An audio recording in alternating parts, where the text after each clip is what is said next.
पसीना पसीना कहीं ना आमे आज ए रूम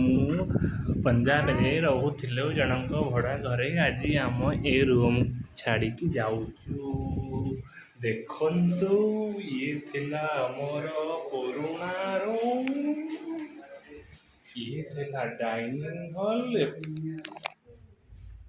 ये थिला आउ गोटे सेकेंड रूम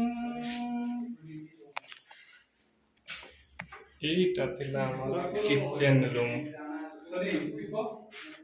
ଆମେ ଏଇଠୁ ସିଫ୍ଟ ହେଇଯାଉଛୁ କାହିଁକି ନା ପଞ୍ଜାବରେ ଗରମ ଚାଲିଛି ମିନିମମ୍ 30 ଅର୍ ମ୍ୟାକ୍ସିମମ୍ 49 ଡିଗ୍ରୀ ସେଲସିୟସ୍ ସୋ ମୋ ମା ଏଠି ଟୋଟାଲି ରହିପାରୁନାହିଁ ସେଥିପାଇଁ ଆମେ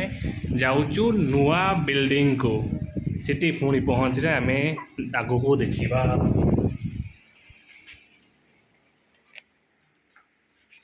देखी नवा।